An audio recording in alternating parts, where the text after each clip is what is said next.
Hello, I'm Val Parik. I'm the owner of this small non-industrial family forest. I'm also a member of Forest Landowners of California. We call it FLC. I'm also a member of California's American Tree Farm System, and happy to say that this is a certified family forest.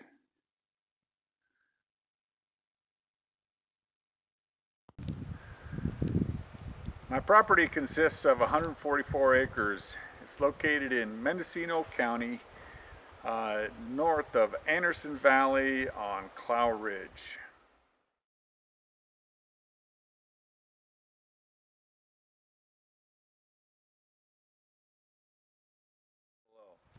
Take a look at our camp meadow.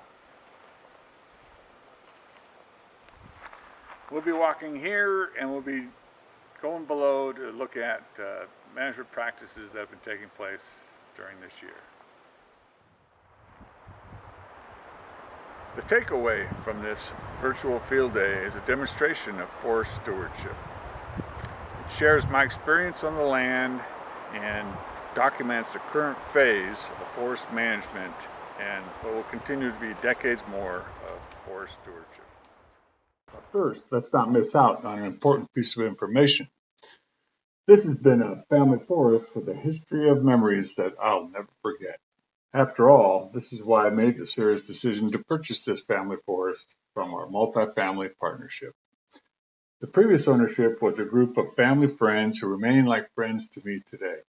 A decision was made to liquidate the partnership and sell the land due to differing long-term interests. Fortunately, I managed to be the competitive bidder and survived through a challenging purchase. Today, my current ownership is a new chapter to this family forest legacy. I will add here that a huge part of my success was due to the fact that I chose to consult with and retain a registered professional forester. It has been well worth it from the first phone call and ever since then. Now, let's take a look at some photos during my years growing up and enjoying the benefits of this land.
Right here in this group of trees here is a pretty good demonstration of our older growth that used to be in this land in the previous century. In the early part of the 1900s, when they were logging these woods, they logged with cables that would pull the trees down through the woods all the way to the bottom of the canyon. This size timber was pretty big timber to be pulling with cables, so it left grooves in the landscape that still could be seen today. And you know, we're talking 100 years ago type stuff. So this big stump here is pretty nice that it's still here for us to look at. After these trees were hauled down to the canyon, they were pulled out towards the ocean with steam train. And these trees left a lot of debris. As you can imagine, they were big, they had a lot of debris, and they didn't use tractors and everything like today's modern technology, so a lot of this debris had to be dealt with, and they basically burned it. And after the land was burned, it kind of opened up some space, and they were grazing livestock here, mostly sheep in the Anderson Valley, so this was sheep land for quite a bit. And around the 1960s, late 50s and 60s is when land parcels became for sale in the public. So you can see that after the burning, the burning helped preserve redwood. Redwood itself is pretty good timber to withstand a lot of moisture and aging, and so the burning kind of helped out. And in this group of trees, what happens when you cut is, we all know, new timber sprouts up right away, and you have your second growth generation here. So this land was purchased in early 1960s. It was a family partnership, and I purchased out the partnership in 2000, so now it's my land. But during that partnership, there was one harvest in 1980, and for instance, this tree here is a sprout up of a tree since 1980 when that harvest took place. So you had your second generation there growing, and then that kind of tree was over here. It was cut in 80, and then this is the product then. So this is close to like a 20-inch tree. This whole area had a lot of undergrowth going on over here, so these trees were fighting for sunlight for a long time. Recently we've opened up some more light for these guys. So if I walk over here, I purchased the land in 2000. I did a timber harvest in, I think it was 2003, and after my harvest we had these little guys pop up.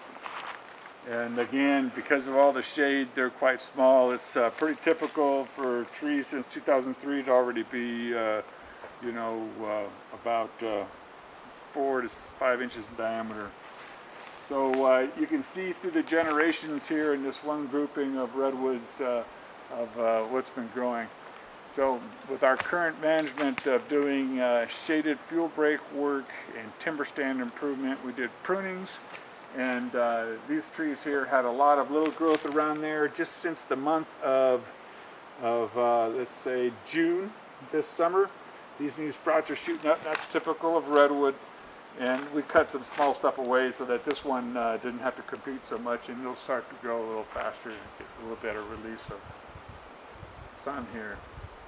So this is a demonstration of some history of how the redwoods are growing around this area, and we'll see more as we're walking around.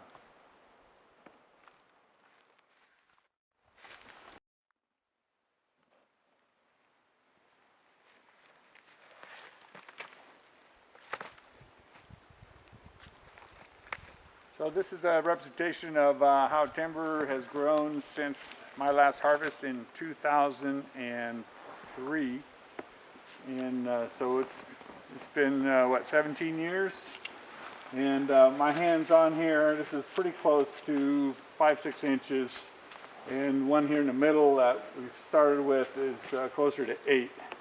So they tend to grow in groups. I've pruned a number of trees away from here already for the stand to be healthy and not have crooked trees. I'm not a big fan of trees that grow off the top of the stumps because they tend to blow over when they get larger and heavier with storm weather. And but in some cases, you know, typically the trees grow faster from that spot, and this one beat me to the punch. But the ones that come out of the ground next to an old stump are going to be your sturdier ones, and sometimes sometimes you have to favor a tree that's in a better position than the faster growing one that might come off the side, like this one here. This is going off the side. When it gets large, it can probably break off before time comes to harvest. So, you know, as we deal with pre-commercial thinning and this and that, managing these trees, we might say, in fact, I'm looking at this tree, it already has damage from tree rats, so I'll probably come around and take that out of the way so that these grow a little bit faster and better. So just kind of giving an idea about how fast a tree is growing in close to 20 years, and in better cases with more light, they'll grow even larger. But that's my experience on this land.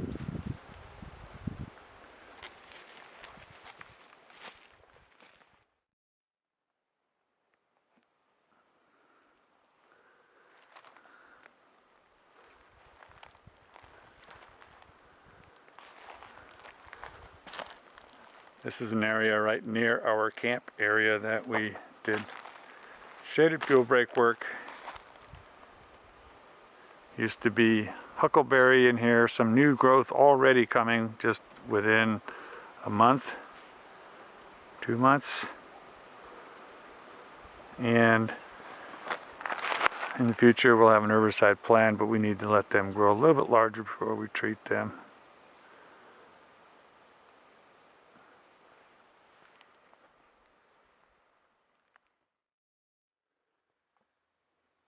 Okay, let's take a minute to talk about my NTMP. This is my Non-Industrial Timber Management Plan, NTMP, in California Forest Practice Rules book dated 2019. My NTMP. In here is a number of things we'll cover in a table of contents. I want to show this map, and if I zoom in on my acreage there in the square, all of the acreage, approximately 144 acres, and what you can see there is on this particular page the NTMP is divided into 3 units, 1, 2, and 3, and depending on how timber's growing basically and how it's worded, each area has different kinds of slopes and road crossing or water crossings. But what I want to point out is right in this area, just only right in here is where we spent most of our time in the early part of the video around our what we call the camp area. Early on, when this property was purchased, all the way from the 60s all the way up to 1980, there was basically only a road that went straight down the ridge. You can kind of see the ridge, and it just typically just went basically all the way down like this. And that was used for sheep herding following the logging that took place way back in early 1900s when they cut these trees down and pulled them with cables down to the bottom of the Mill Creek Canyon and hauled them out towards the ocean with a steam train. So in 1980, this road network was put in right through here, which makes it nice, covering most of the property within our skid roads that go down. A landing over here, a landing over here, a landing over here, some other small landings. In 2003, this road was cut in right here, making it a little bit more accessible. I guess this was already here, but this just little short part right here was put in. In 2080, logs were hauled out of the bottom. 2003, logs were hauled out of the top. Neighbors come in. That's one of our challenges. So the neighbor put properties and developed, and we didn't want to bother them with all the logging traffic. So a little bit more effort, a little bit more expense, pulling logs out the top, and expenses coming out on the private land roads that come into all the properties in this area. So this is the acreage, and we'll be walking and looking at a few different spots through here throughout our filming of this presentation.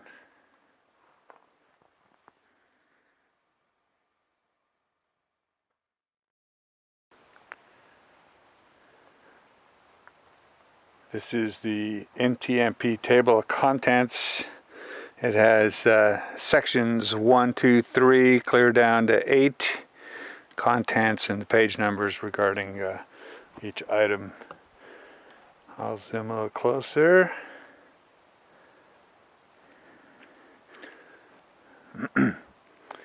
So you can see Section 1, General Information, 2, Plan of Timber Operations, 3, Addendums, Section 2, including things such as wildlife tree retention, deadwood management, stand projected yield tables. Section 5 there is Cumulative Impact Assessment, carbon sequestration tables, assessment maps, and appendices. Section 5, NTMP attachments, a number of little things about notifications, notice preparation, erosion plan, erosion control plan, road plan, NSO information, soils information. Going below is the archaeological and 6 archaeological information, cruise information, and the forest practice rules book that's included separately. A lot of information in a book that is about 3/4 inch thick. Took close to 3 years to put together, and it cost easily twice as much as a typical timber harvest plan.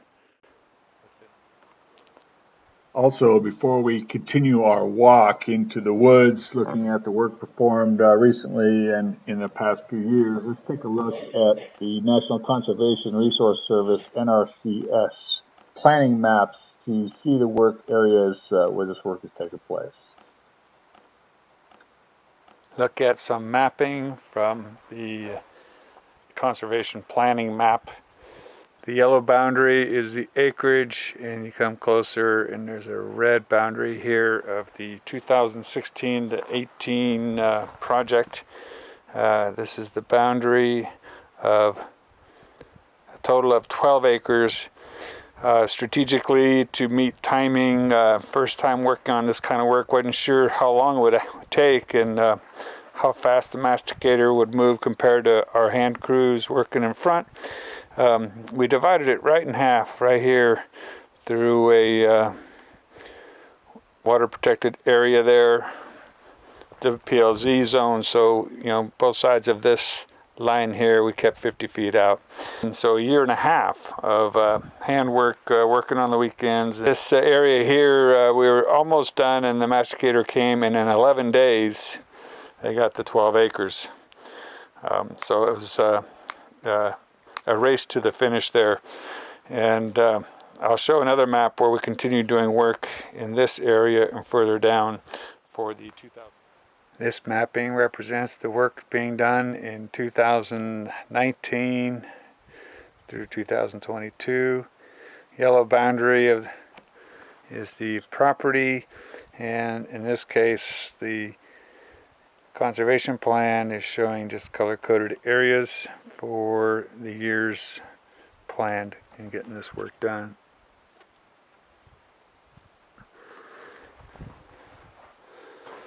We are right here, right on the edge of the property line, and we have mastication going on with forest stand improvement as well as shaded fuel break. And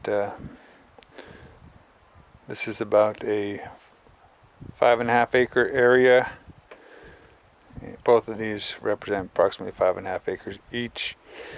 And this work is planned for 2020. It's complete already, and a little small acreage down here.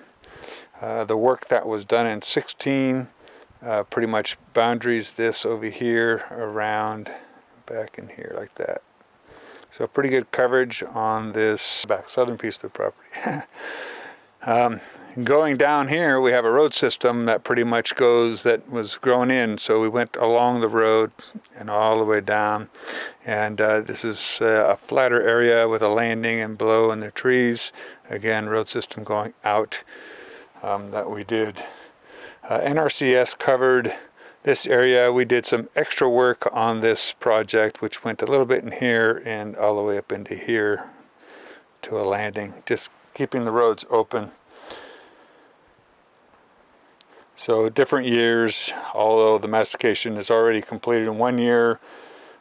We did 14 acres roughly in this project, but we took on a couple of extra acres doing some, once we had the equipment in here, we took on some extra credit work. Some of these areas are larger than planned, but did it while we're having equipment, so it's a good thing. There are some stream crossings in here, class 3, 1, 2, and 3 that cost sharing is assisting with.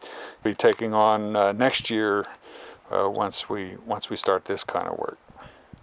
There will also be herbicide treatment going on next year in this area where the 2016-18 project work took place, and we'll wait all the way out to 2022, 2023 to do some herbicide work along these areas when some new growth starts coming back and gets to a good height for that kind of treatment. So again, we got pictures within this film that cover this area, this area, this area, and down in here.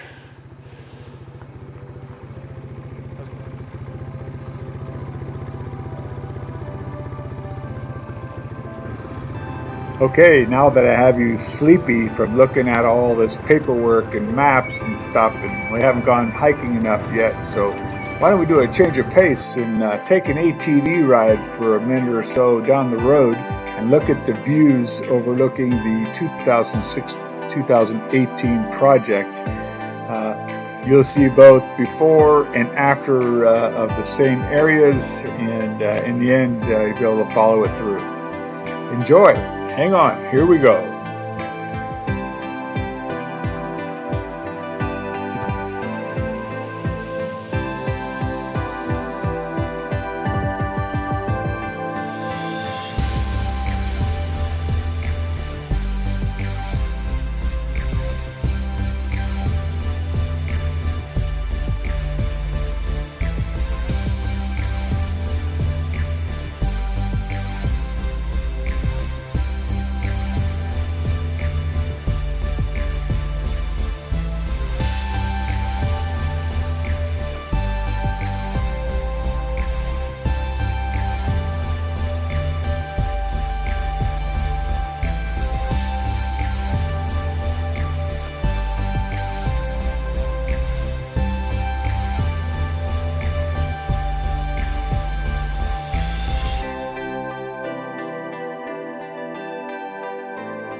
Well, I hope you enjoyed the ATV ride and everything there was to see over there.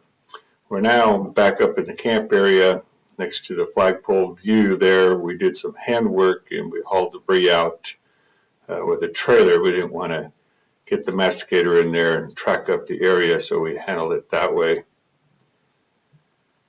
There's the masticator. It's a pretty good sized piece of equipment. Luckily, it doesn't have the heavy cleats on the track, so it doesn't disturb too much.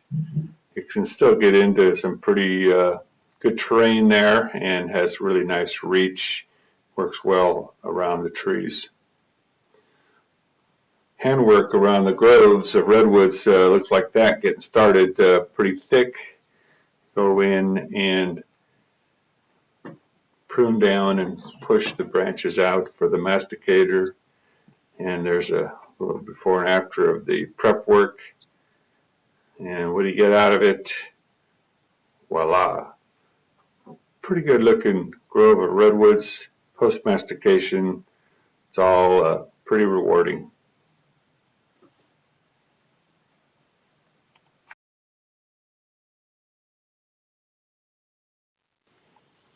This is the same grove looking back uphill, before, after.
So now we'll hike down and take a look at some of the work we've done recently as well as past year and talk about some of the differences.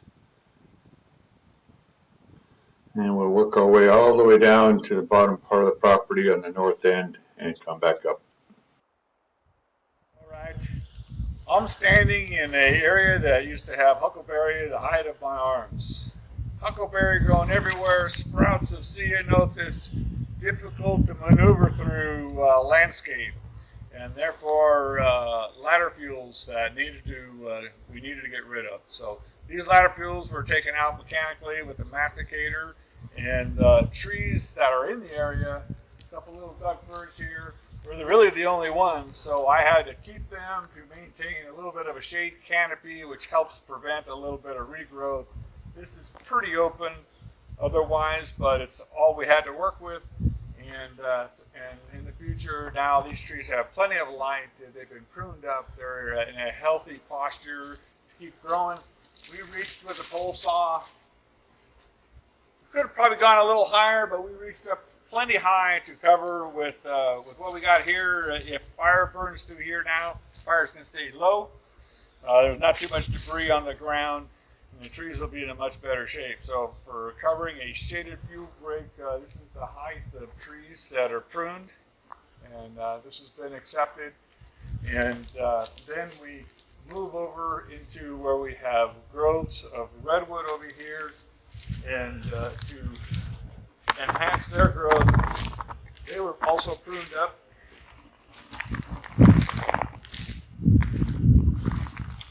High as you can reach with a pole saw, 16 feet, and quite a bit of debris to cut off. So a lot of my work was only around the isolated trees. The rest of it was mechanical with the excavator mastication device. And we pruned the trees in advance, tossed the branches to the side. When he came through and cleaned it up, you can almost say the work is completely done.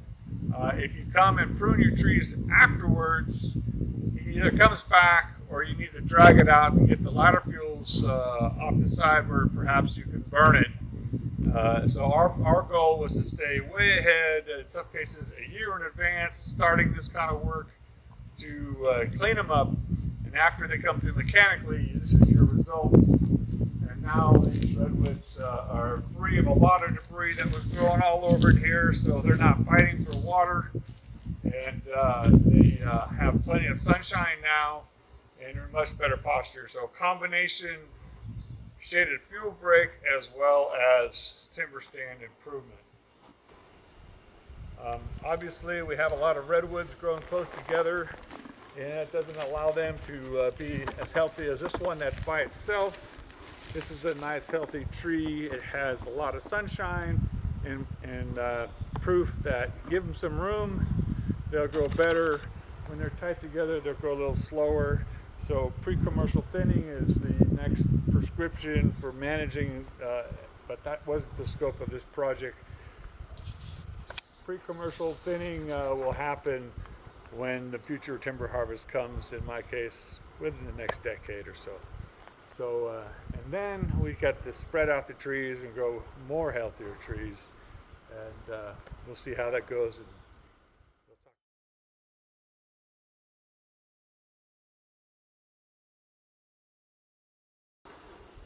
So across the road from me, you saw mastication work that took place just recently, in this case, June, and here we are in mid to late July.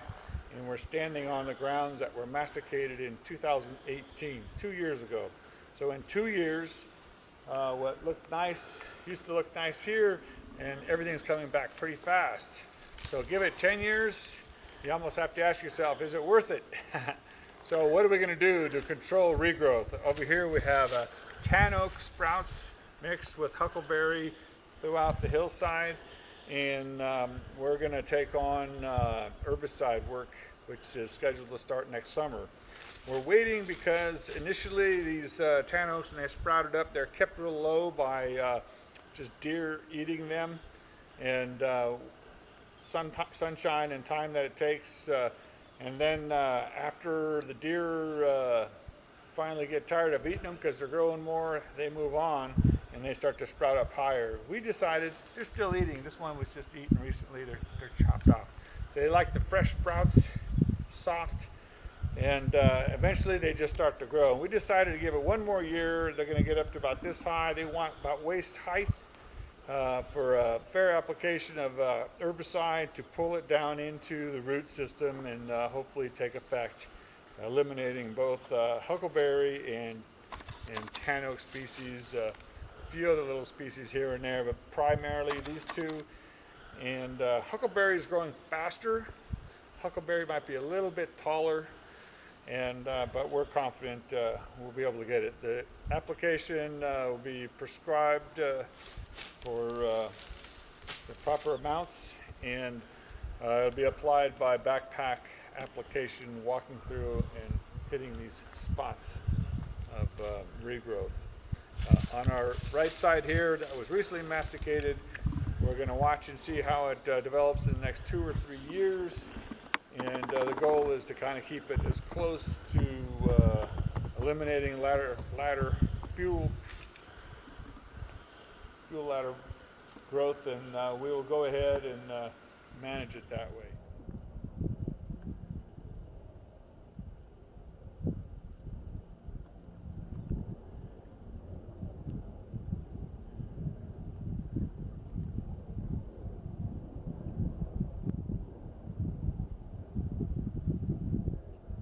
So note the shaded canopy down here, spacing of the remaining, mostly in this case, Doug fir. Some perhaps a little too close, others okay. We opted to leave some madrone trees there for aesthetics, and in the ground area is pretty cleaned up. Of course, there's details down here where we can do some pruning and some additional cleanup to get some more ladder fields away from the ground, and these are little details we'll come back and touch up later on. But beforehand, it was difficult to even walk through here, so I'm quite pleased with how it turned out, and this is kind of work we got done. Again, all the trees remaining were hand pruned still, and smaller ones were taken out mechanically.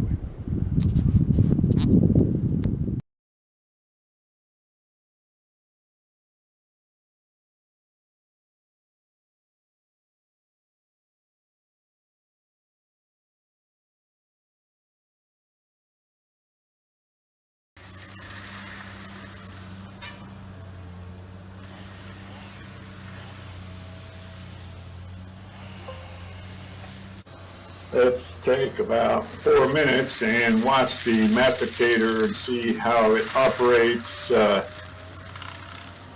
get an idea of how the work is done and about the time it takes as they're doing it, and a little bit of what the results looks like. Enjoy this for a couple minutes and we'll continue our hike.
It's always nice to leave a pretty looking tree like that madrone down there.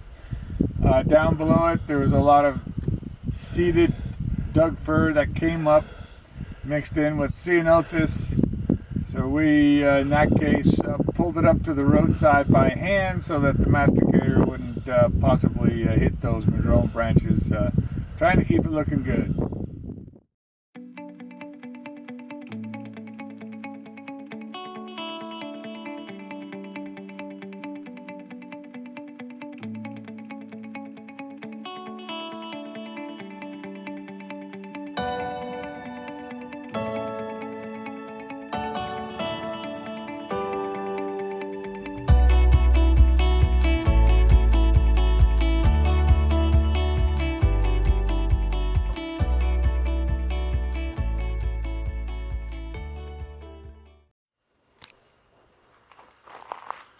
This hill represents the steepest area that I took on shaded field break work. It's a total of close to 3 acres, and it was the most difficult area to work. Right now, you can see through the woods pretty good because before it was solid wall. And we opted to cut and lop and leave it down to about 18 inches, about as high as this stuff in some cases, a little higher than 18 inches. And the whole area was lopped with debris. And after a while, we decided that we didn't like the way it looked, so we started making piles. And all through here, we piled pile after pile after pile, which was burned last spring when it was still moist and rainy, and we were able to burn successfully without any issue. Very difficult terrain to work, and so when the cutting and the lopping took place, this was the only area that I chose to contract out to handwork crews. And you're probably thinking, I would never take on the work that you've seen here in this video, and that's kind of how I felt on this hillside. So I hired a crew out of curiosity to see how long does it take, and I gave them the most difficult part of the land. It took one full day with a crew of about eight guys with nice chainsaws. I was quite happy to see how it took place, and I didn't have a problem coming back and working the land afterwards, but all that saw work would have taken me a summer all by itself. So you can kind of weigh out the values of hiring hand crews. In this case, this was valuable to me, and one day's work is about $2,300 to $2,500, and to me it was worth it.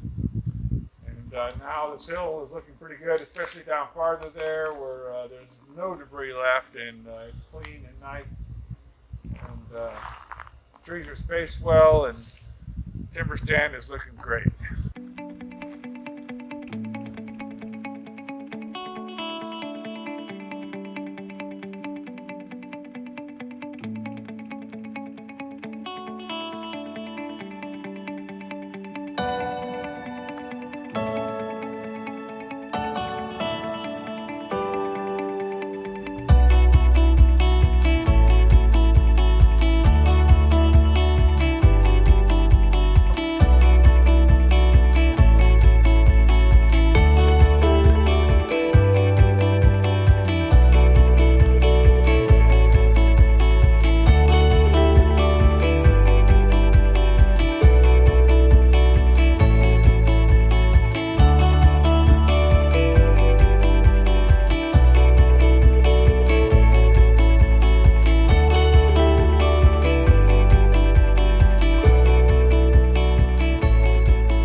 Just what I was going to say. We're down in this area here, and about an acre was masticated without any pruning. They got in front of us. And so it just gives you an idea of what it looks like. It's not what we want, so we will come in here and clean up prune, which isn't too bad. And we got some open areas, and we'll build burn piles. So eventually it'll be cleaned up a little better in here. The main reason for just doing this small area is because it was not too steep, so they can get into it. And down below, it just makes it that much easier to get down below when you walk around and do other stuff. So I figured we'd just clean it up. Good for the trees.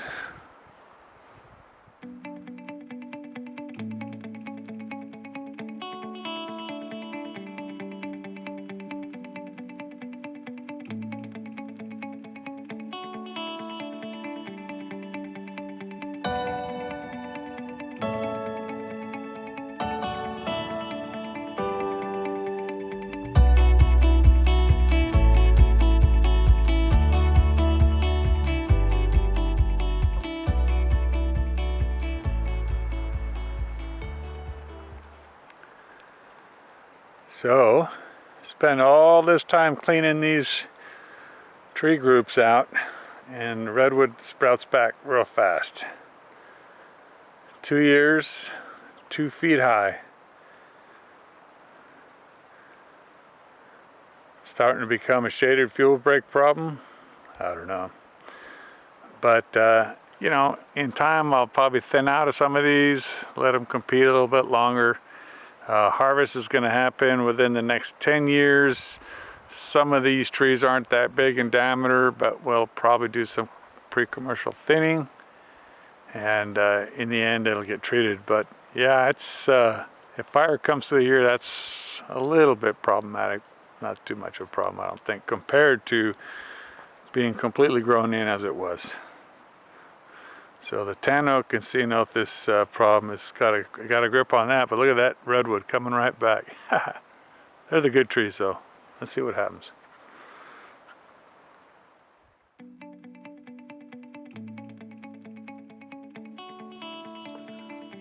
So now as we work our way back up the road, get back towards the camp area, there's one more ridge that we did some work on that we'll go over and take a look. So this was majority of the land that we have now covered. Wanted to do some more comparisons. Here's photos of pruning, some before and after comparisons. Again, looking on the redwood grows and pruning and then the mixture of the other conifers. There are some oaks with the redwoods and after shots. So you can look at it before and after of the same area and get a pretty good feel of how thick it was before and how we're looking on the right now. We'll go through a couple of these and the after. This particular area, it was so thick that it was difficult just to get in there. I spent a lot of time just cutting a path to get in there with the tools and the ATV and start spreading out, walking. So it was a nice achievement to get this open again. Nice shaded canopy in there, good variety of trees. Some redwoods that really needed a better release there, so I look forward to watching that grow. And some bigger Doug firs that we'd like to get out of the way next time we do some harvesting. Now, before we leave this area, we'll take a look at this snag that's been here all my life. I remember looking at this snag. It got grown in pretty well, so it's pretty cool to get it back in the open. It used to be standalone all by itself. It was quite the tree to look at there, and now the tan oak are surrounding it pretty good, but maybe we'll cut some firewood out of the one hugging it there. Pretty nice to have something like that. It's good for wildlife. It was always used as a landmark as we were running around as kids. We talk about where to go and what we're doing. It's like over there by that big burnt tree. We would reference it when we're hunting or hiking as far as a place to meet at or wait up at or walk past in relation to other ridges and deer trails and things like that as we ran around and played in the woods.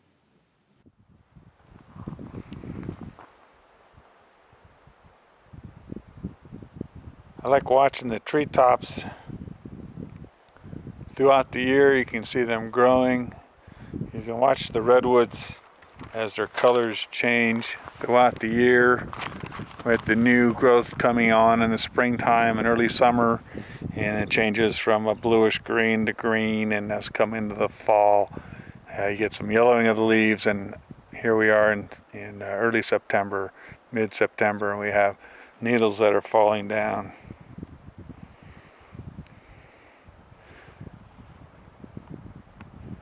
The brown needles blanket the field here, our meadow. I always call it the new carpet in camp.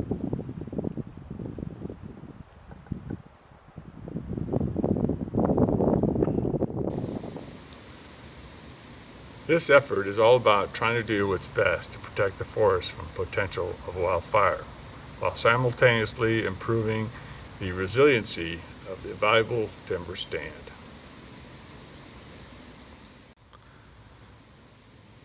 Wildfire will always be a threat.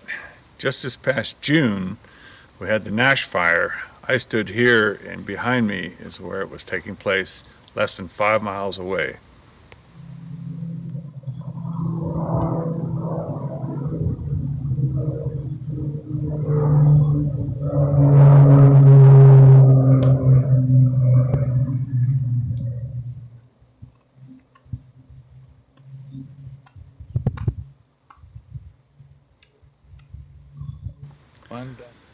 Luckily, it wasn't as dry as late summer, and the local firefighters, together with CAL FIRE, were able to respond quickly and extinguish the fire.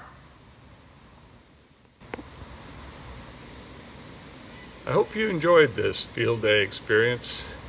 We covered a lot of ground, and we saw a lot of what's been achieved recently from my list of land plan goals. Like many of you, I have benefited from the field day learning experiences shared by FLC.